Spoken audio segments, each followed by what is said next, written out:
Beyond Roanoke Entertainment presents a YouTube and podcast production.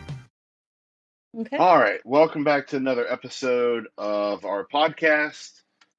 Today we are speaking with Robin Allen with Birdies Pimento Cheese, and you guys are out of Lynchburg, Virginia? Well, actually, we have a store in Lynchburg, but we're based in South Hill, Virginia, which is right on the border of North Carolina. Oh, wow. Okay. Mm-hmm. For some reason I thought it was up this way. Well, we're all over the place, really.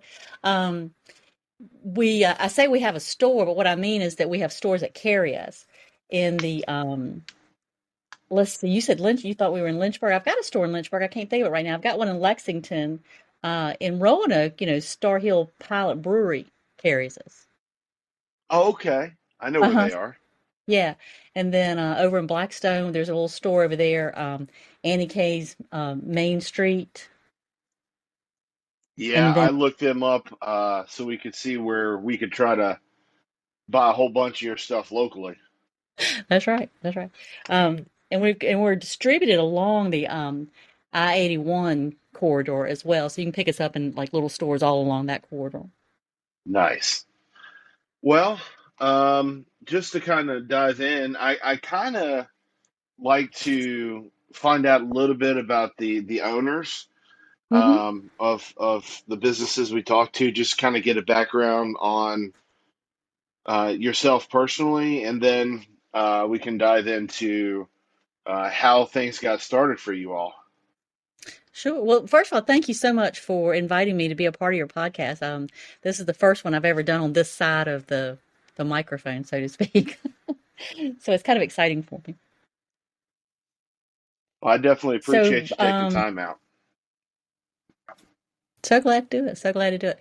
So you just want to know a little bit about myself and my husband. My husband and I run this business sort of together. We've just always worked together. It's just something, a lot of people say, well, I don't understand how you can work with your spouse. So we've just always done it. So for us, it's not really, it's more unusual to not be together,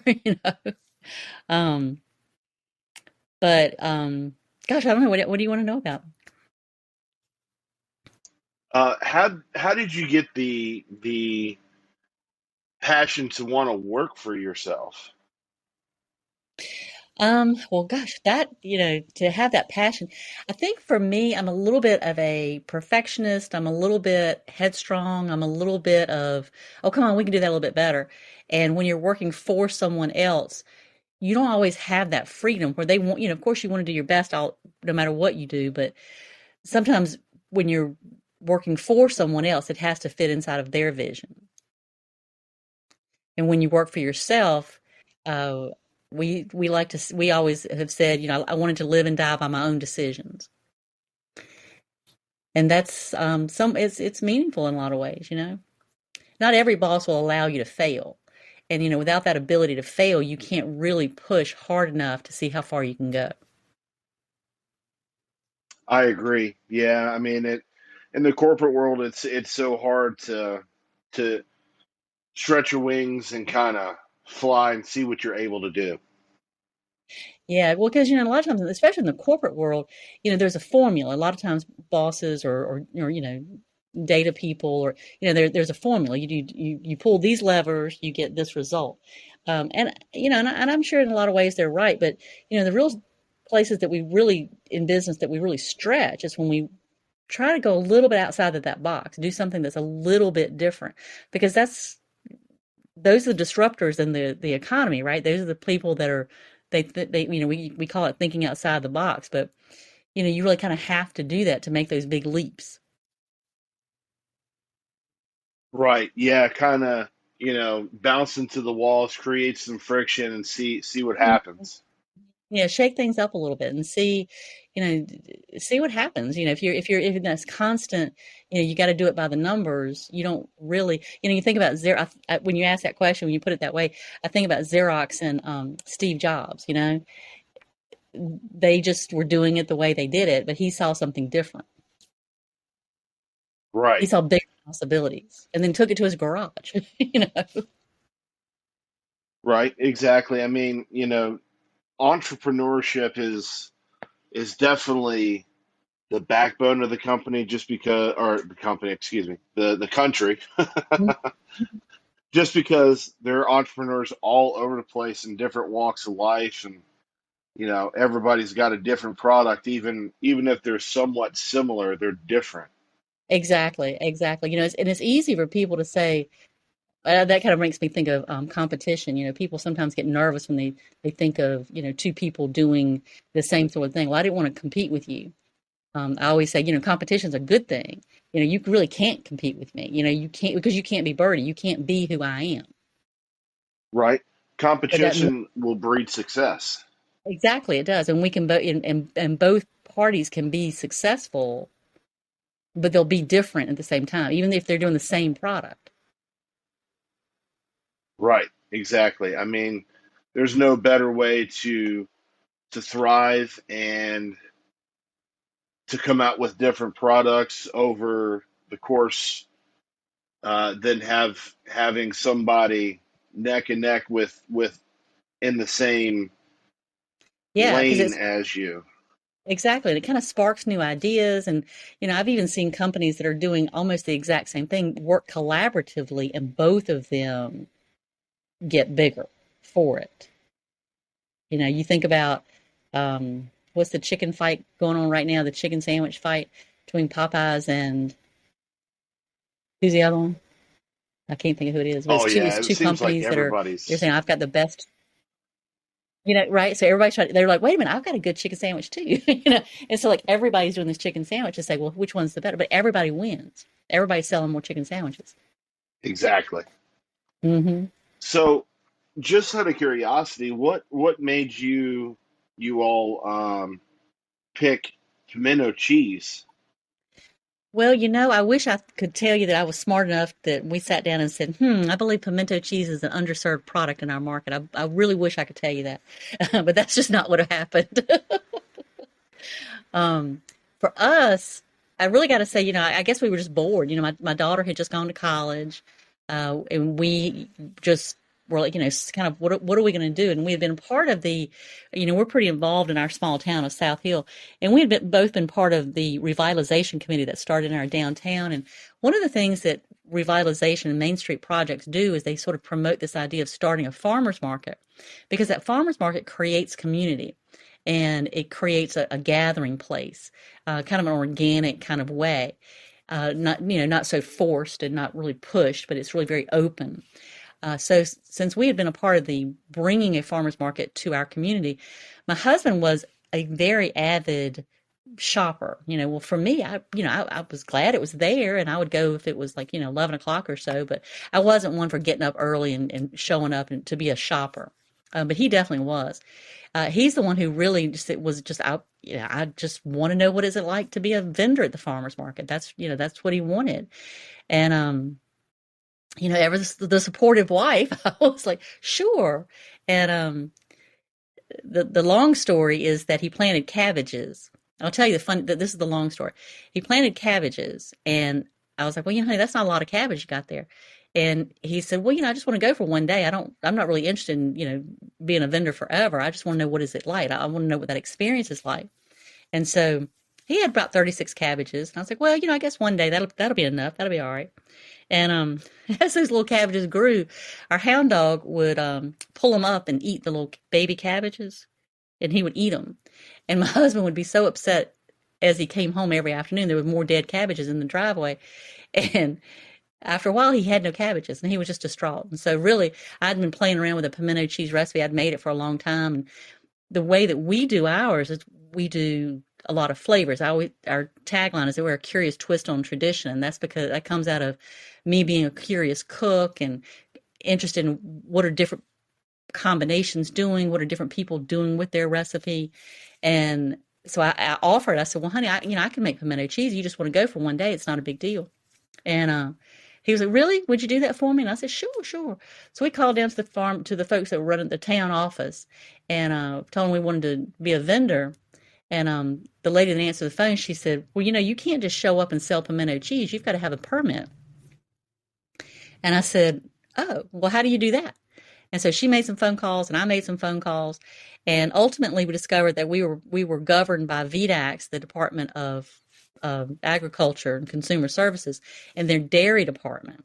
And we got our inspectors down and we found a kitchen, and really our inspectors were just outstanding. And we were able to get into production under permit and inspection pretty quickly. And so we got into the farmers market that summer. We sold out every week we went there. It wasn't a huge amount. We weren't selling, it was 30 tubs. We thought it was a lot, but we would sell out every week. And then we went to Richmond and to a couple of farmers markets up there, and it was well received there. And um, then later we got into, as that was happening, we had a store in Clarksville, Virginia, kind of the next couple of towns over from here. I had a lady, as a matter of fact, Linda Davenport. She was a customer of our printing company. And she said, well, I want to sell that pimento cheese in our store. And I told her, I said, well, Linda, I don't know that I can do that. I don't think I'm permitted that way. I think I'm just permitted for the farmer's market. And Linda said, she said, well, that tells me you don't know and you need to go find out. And so I called my inspector and he said, Robin, you've done everything I've asked you to do. Go sell it. People want to sell it in your store. You should be able to let them do it. And so, that's really how it got started. It's kind of a convoluted sort of way, but I suppose that's how we did it. I know myself personally, I love a good pimento cheese. And, I want to thank you for sending the ones up that you did. They were all amazing. I think, and I can't Thank you. remember exactly which ones, but the cream I think cheese and black pepper, that stuck out the most for me.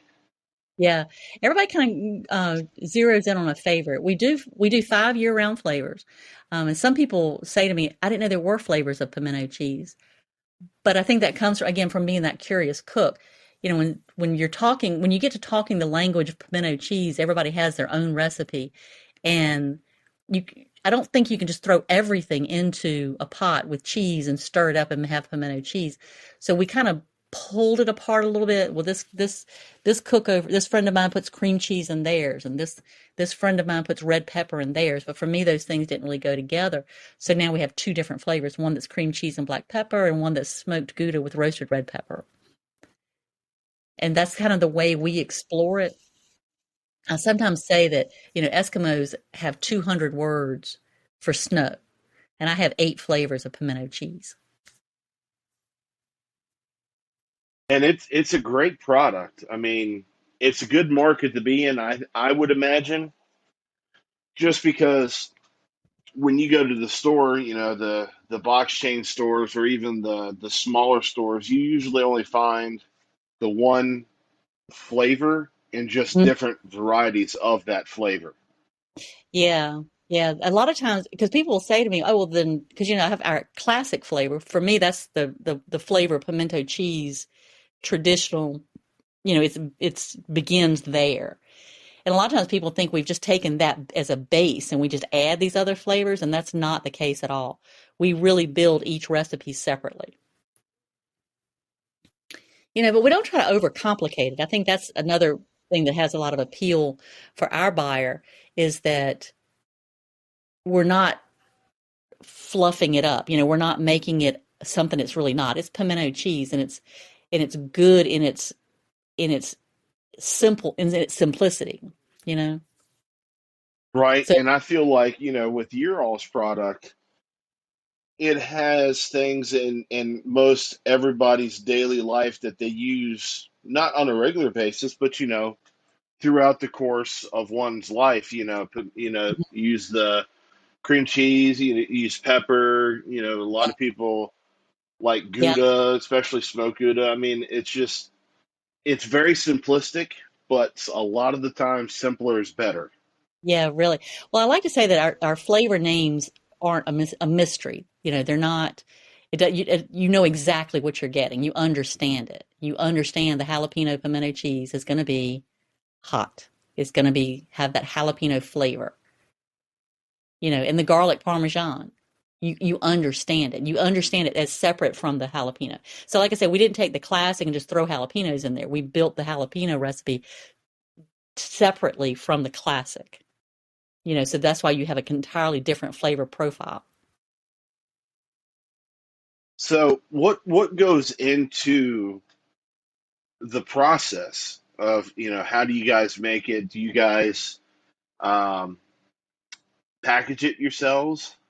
We do. We have our facilities in South Hill, Virginia, and you know, we've always done it ourselves. A lot of companies, food companies, they work with co-packers, but we've just never had any success going that direction. So our product we start with a block of cheddar cheese and we shred it in our facility and then make the product, the finished product, the pimento cheese. And we feel like, and I think you can really taste that particular process when you get ours. One of the reasons I started even playing with it was because I wasn't liking what I could get from the store. We grew up with pimento cheese. It was always in the refrigerator. But then as I got a little older, it sort of changed. I guess it got more commercial, maybe. I don't know. But I just didn't like the product I was getting at the grocery store anymore. It didn't have the right, I don't know, consistency or something it just wasn't it wasn't the what I had remembered.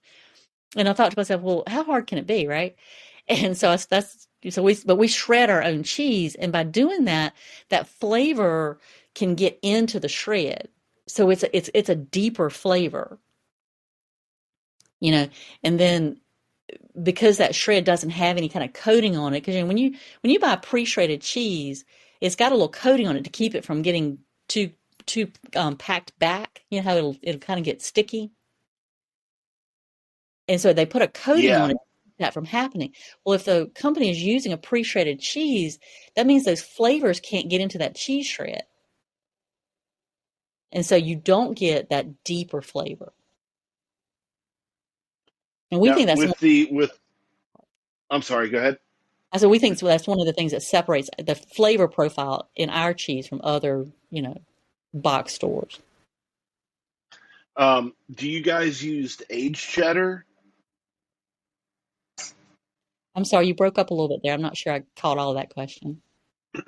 Do you guys use aged cheddar? Um, Cheddar. So cheese is one of the things I've learned about cheese is the longer it's aged, the less lactose is in it. And so while our cheese is aged some, it's not that ultra aged where it's very dry and crumbly. Ours is actually a little smoother.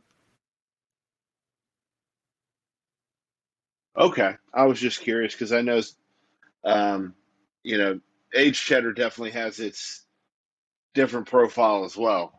Yeah, we do use a sharp cheddar, so that gives you a nice tanginess. It has that cheesiness to it. Okay.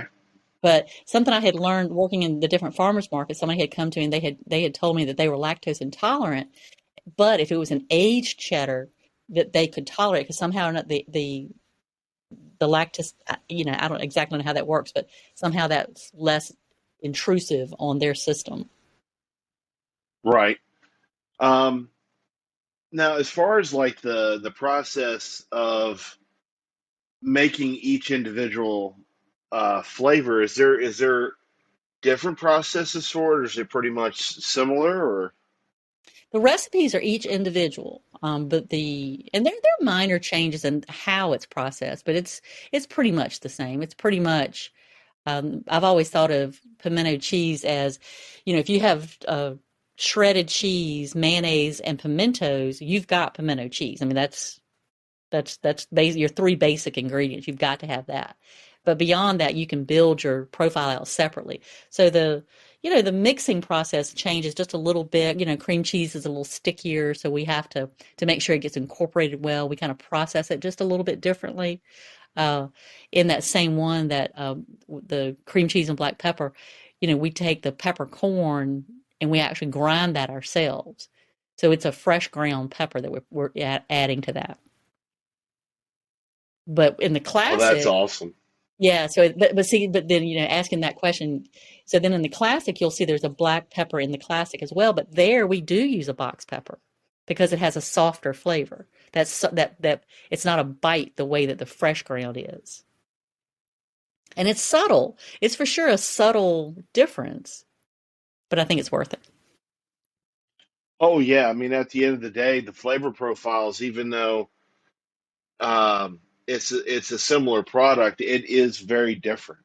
Mm-hmm. Mm-hmm. And Yeah. I think that's what for me that's what stood out about every other pimento cheese I've ever had is your flavor profiles are just top notch, no matter what flavor it was.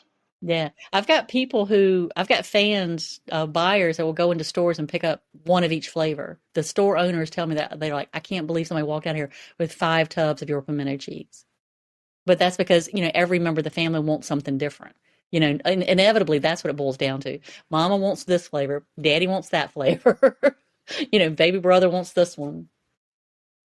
Yeah, and it caters to the every person that has a different palate and what they like. Mm-hmm. Yeah. Um, that smoked Gouda with the roasted red pepper is so mellow. It sounds like it's hot and spicy, but it's not. It's actually very smooth, mellow. I kind of say it reminds me of hearth and home. It's comfortable. Gouda is a very mellow cheese to start with. And then we use a smoked paprika in that as well. That gives it, I think, that extra layer of that smokiness that gives you, it makes it a more complex flavor without being complicated. Because we don't use a liquid smoke in that. I think a lot of times companies will use a liquid smoke product to kind of hit that smoke profile real hard, but we don't. We rely on the smoked Gouda, the smoked paprika, and then the roasted red pepper. Right? Yeah, I feel like, especially with that one, it gave it some real depth. Mm-hmm. Mm-hmm. It is very popular. So it's probably our best seller. It's edging out the classic and the jalapeno right now. So we'll see if that trend Oh continues. wow. Yeah, When easy. it It's comes comfortable. down to you mentioned you had some stores up in the northern part of Virginia, as Hmm. far as towards Lynchburg and in that area, and that's Hmm. your on the 81 corridor, and then of course where you guys are centrally located. But Hmm. do you guys have any plans for expansion outside of Virginia? Oh yeah, I've got 11 stores in Texas. I've got 4 stores in Colorado. Right now, I think I've got 4 in California and 2 in Washington State. Um, so yeah, we ship the full 48 states. The contiguous 48 states we can ship to. That's awesome because We're pretty heavy. I Yeah, we're know. heavily in Richmond. Gotcha. I know with when it comes down to especially dairy products in general, cheeses and whatnot, it is kind of hard to ship it based on trying to keep it as cold as possible. Well, And yeah, of course, and that was gonna be my next question. yeah. It's well, that is a challenge. It's a real challenge. We are fortunate in the fact that we are not, milk. So milk, is very tender. So you really, you can freeze milk, so that's good, but it's a very tender product because it can spoil so easily. Um, but for us, we're a cold hold product, so we've got to travel at 41 degrees or below.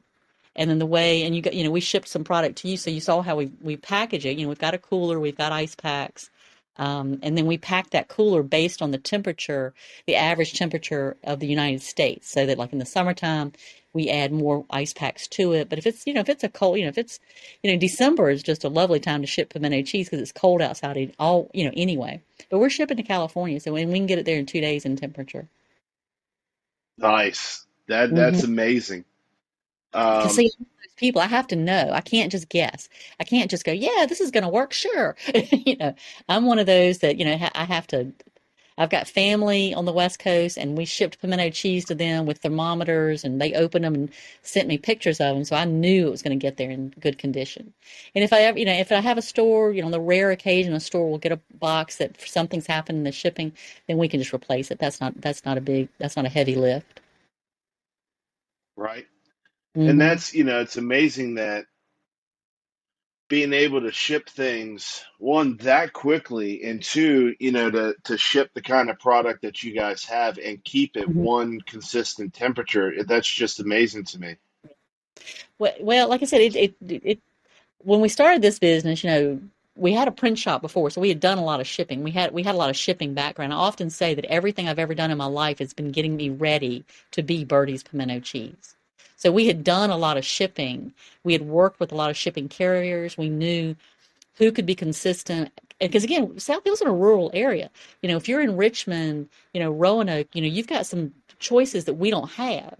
So because we've been in the printing business, we knew which carriers where their strong point was going to be.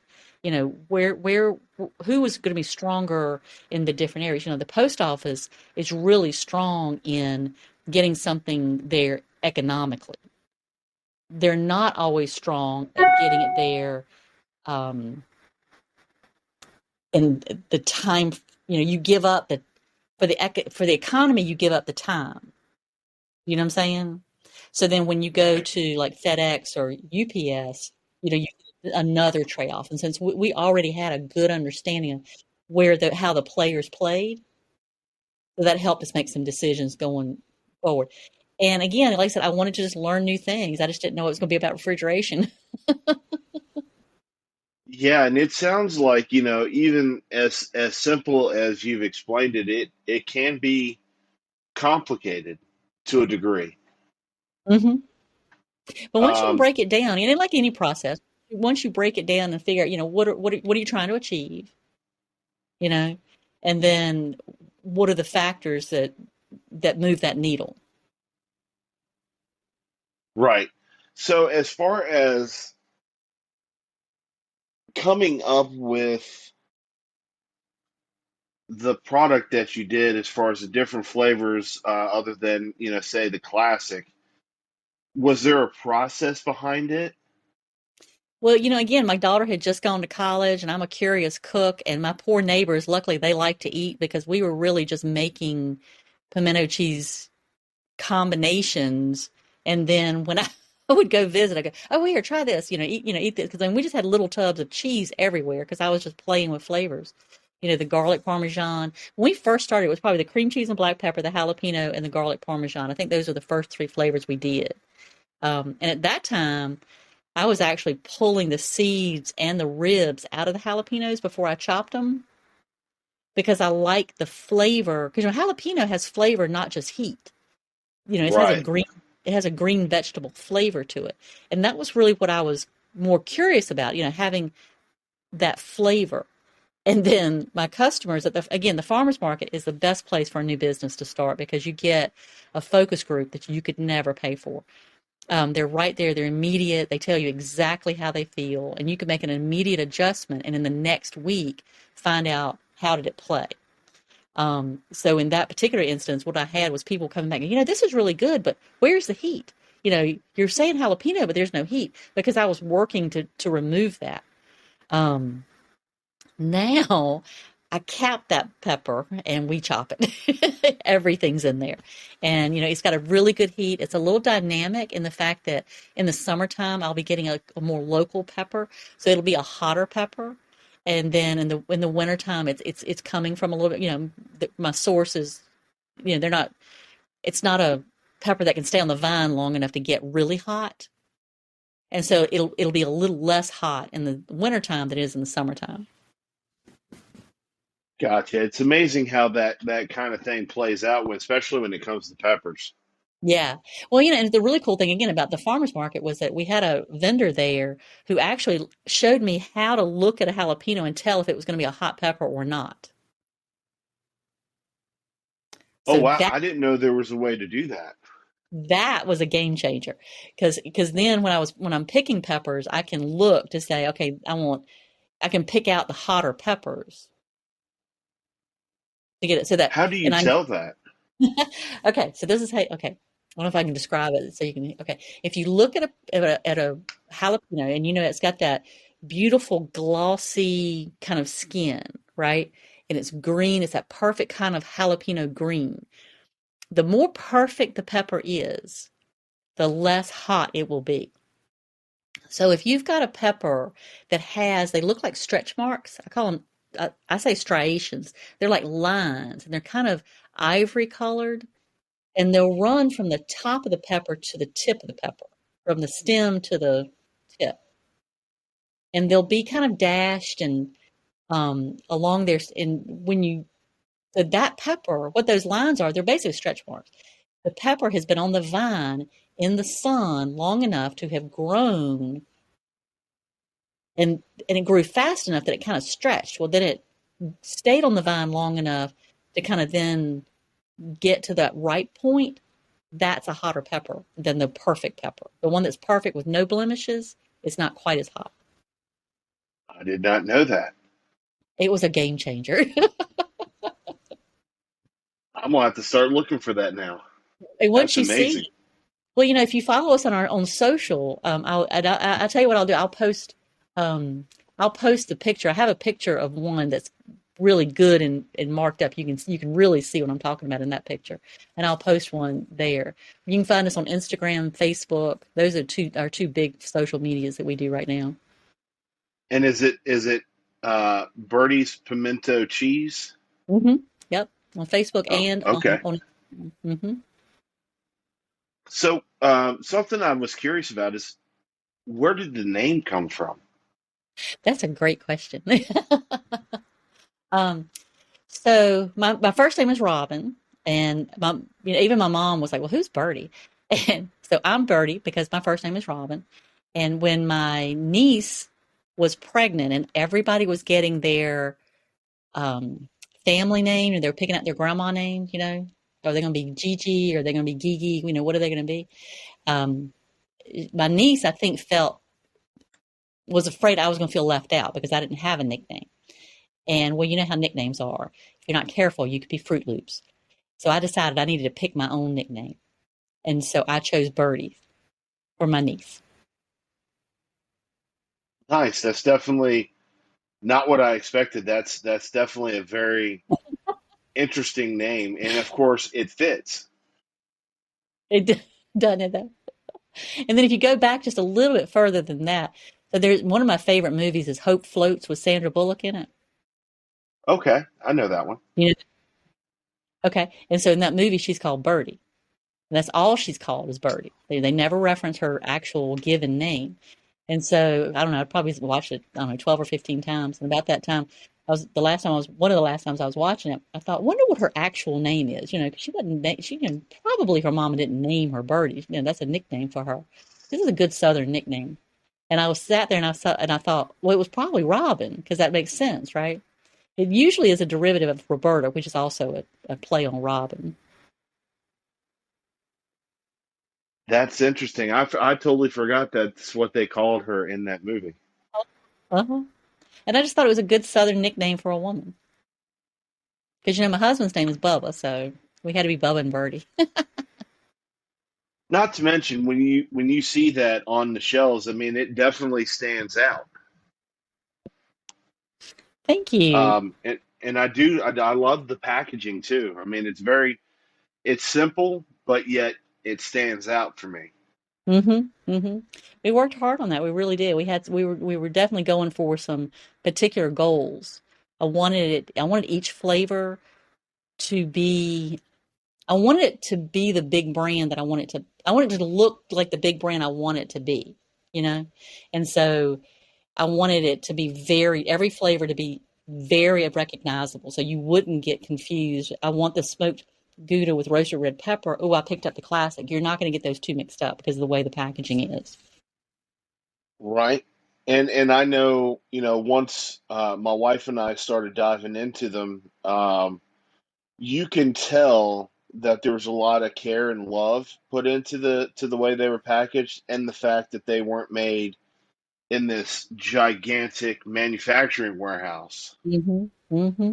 just by the way things were mixed together, down to the cracked pepper with cream cheese. I mean, you could see the chunks of cream cheese in it, which was amazing. And Yeah. the fact that Yeah. you had that feeling that even though it's Because it's not. shredded, that right, and that Yeah. somebody took the time out to do that. And when you go and look at the major brands that are out there, a lot of them aren't that way. A lot of them are, I guess I would consider it kind of like cottage cheese consistency where they're little small chunks. Yeah, yeah, and a lot of and that's true because it's over processed. It's just kind of it's been over mixed, or and the integrity of each of the ingredients does get a little bit lost in that. Like I said, Right, the and I the couldn't cream agree cheese, more. yeah, the cream cheese is a little bit hard because we want it to be incorporated well, but yet it is kind of locally, Rosemont Winery down in Bracy, Virginia, or Black, Bracy, Virginia. They carry our pimento cheese at their winery in their tasting room, and it's always, and Aubrey always says she's so excited when she sees a little hunk of cream cheese in there because that's one of her favorite flavors. So we want it to be, you get a little piece of cream cheese, but we want it to be well incorporated so there's not another place that doesn't have any cream cheese. So it's a little bit of it's a bit of a dance to get that flavor exactly right. Right, and I couldn't have been happier to find you guys on. I think I found you guys on Instagram, and then of Yeah, I course think. to get to try the product for me was just to find somebody who did something so well, but yet to find out that even though you're in a bunch of places, that Hmm. it's still kind of like I kind of call it like a mom and pop location, sort of. Yeah, it really is. Right now, my husband has pretty much retired out of the business, and so I have there's four people on my payroll right now, and the four of us run the whole all of it is run by the four of us. All of our we just got our walk-in installed. It's just it's so much fun.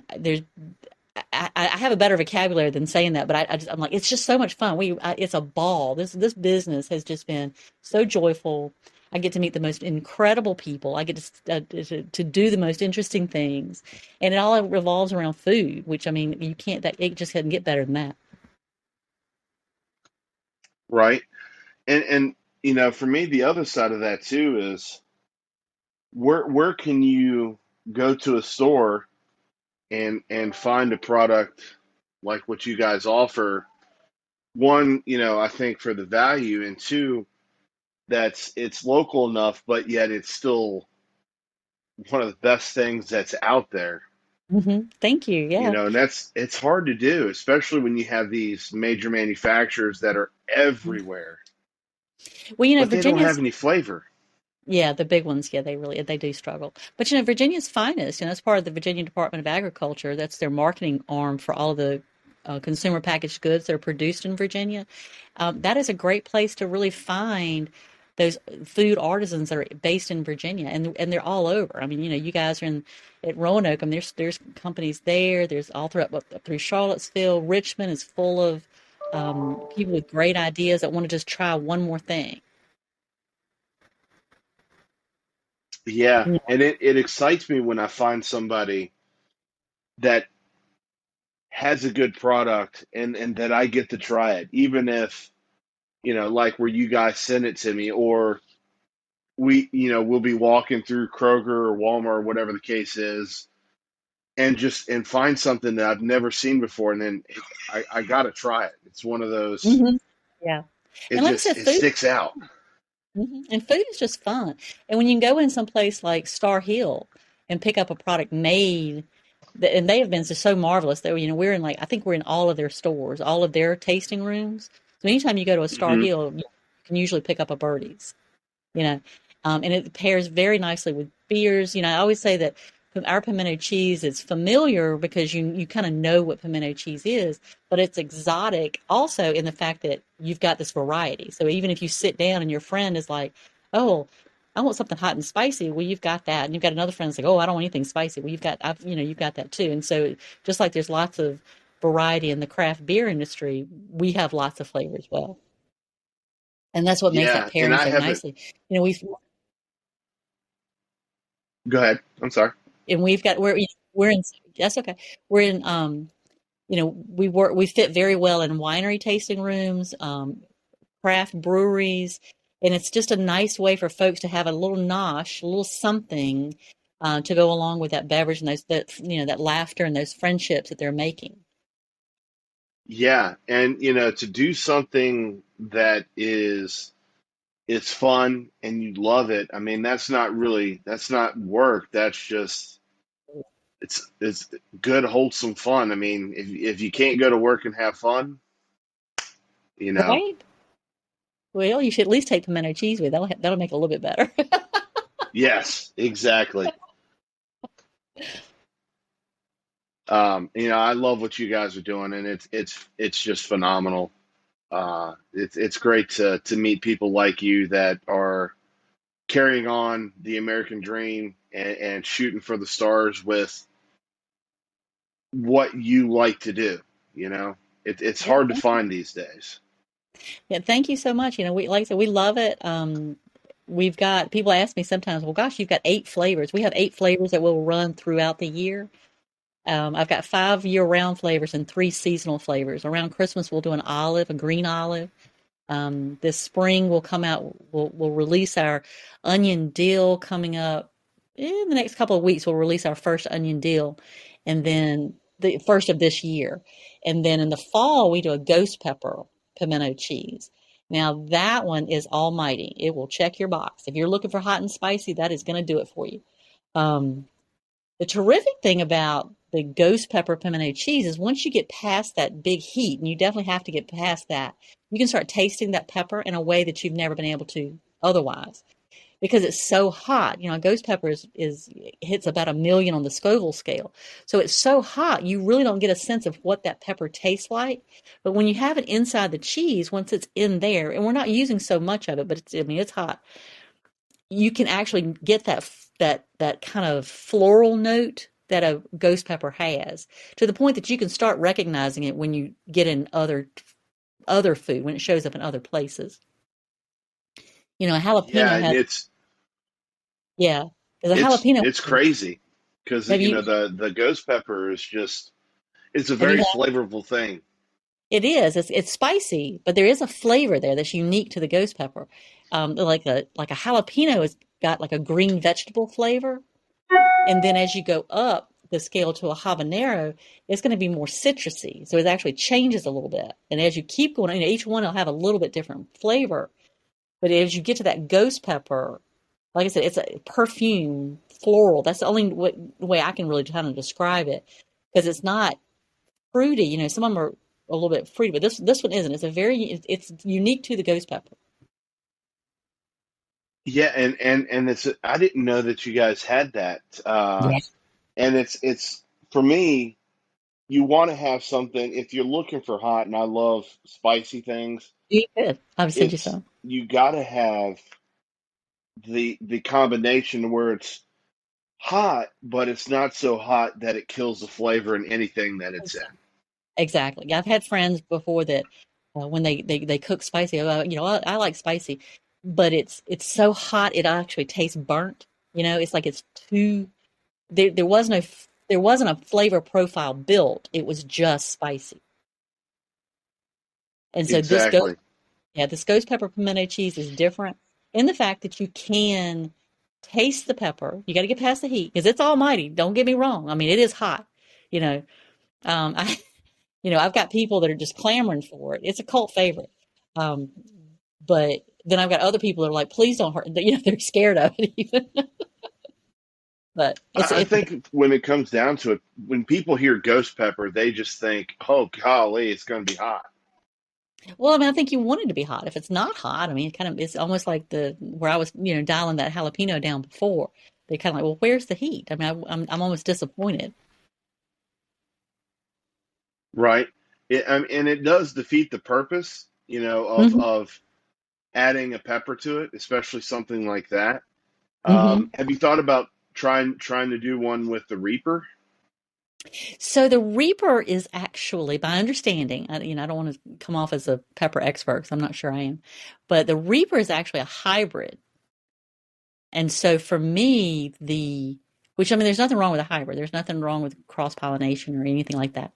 But for me, I felt like the Ghost was kind of where I wanted it to be. Because, there's even one above the Reaper now.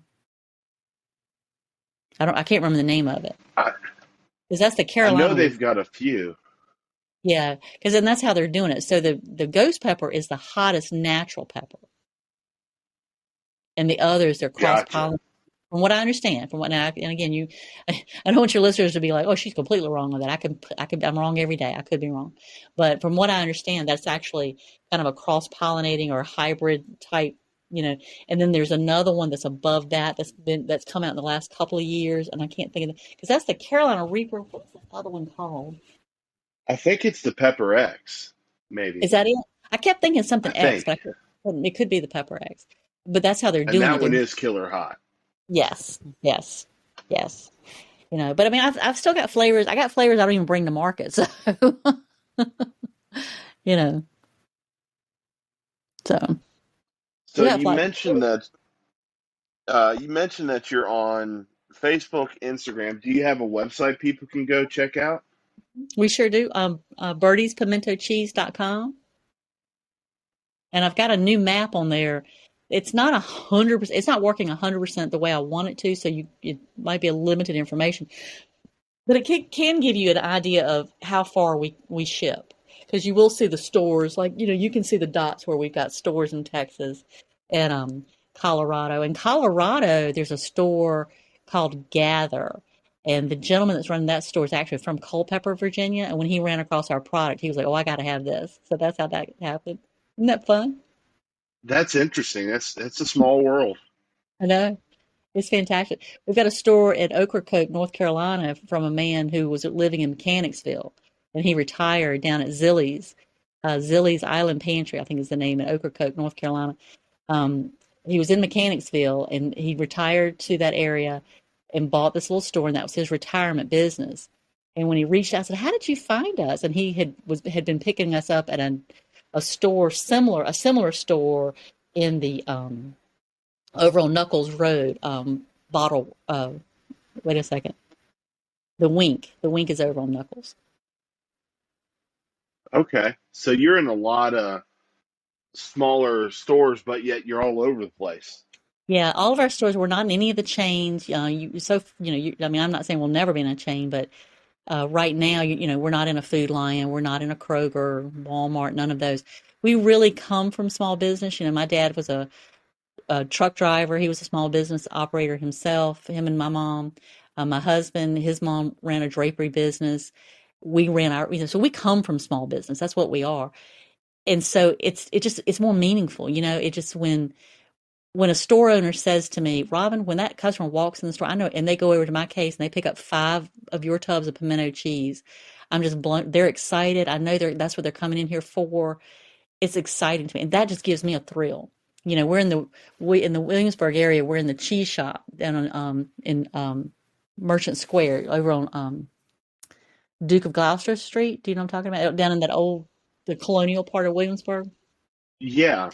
And it's been there forever. It's just a wonderful place, and these just wonderful people. But that's a family business. It's a small business, and for people, for my customers to find us there and get excited about it, and then they share with the store owners, "Oh, I know her," or I picked this up in Richmond, or I picked this up in someplace else, and it gets that conversation going. To me, well, that's what it's all about. That's what it's all about. That's the experience that Birdie's Pimento Cheese, I want it to be. That's the joy that it is.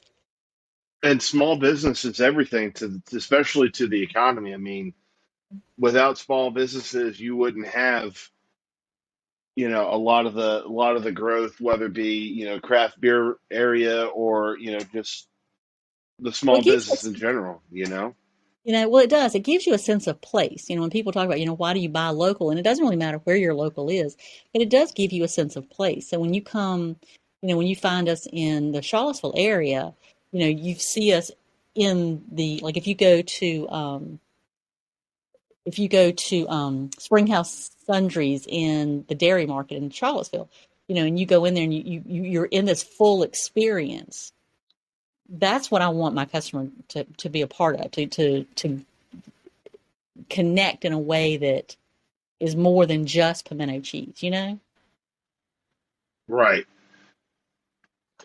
Well, I definitely appreciate you taking time out of your busy schedule to come, to talk to me today and give me more insight on what you guys offer and how things started for you. And I hope that it keeps going up for you guys, you know, because I feel like sky's the limit, especially for the small business owners that are still chucking along even Mm. after all the stuff that the Yeah, country's been through. the pandemic's been hard. It really has. I mean, don't let anybody fool you. You know, some people were telling me one time, "Oh, well, you're in the food business. You did really well during the pandemic." It was hard. You know, I've been in business for a long time, and I've been through hard times before, but this one's been really hard. You know, the financial collapse was hard. The housing market, you know, all of that was hard. But this one, it's been, whew.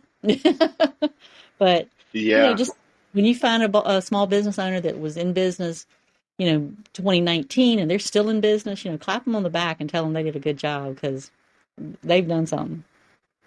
Yeah, definitely doing something right. And, you know, you guys are definitely doing something right. And, you know, I hope that the years to come, you guys keep on growing because that's, you know, that's what Well, everybody wants when they're in business is to keep going. thank you so much. Well, listen, I want to thank you so much for inviting us. And, you know, I put it together a little 10% off for your listeners if they hit the website. Excellent. And I did post that on our website as well. Oh, fantastic. Fantastic. And we do, in the Well, listen, website, you can get free shipping at $34 if you're in the Virginia, North Carolina area. nice. Yeah, but be careful. That 10% off can kick that out of, you know, if you're not buying if the 10% off makes it below the $34, it won't trigger the free shipping. So as long as they do that, they'll still get free shipping. Excellent. Well, listen, I appreciate it and I hope you have a great night. We sure will. Thank you so much. Let me know anytime you want to get together. We'll definitely do it. Thank you.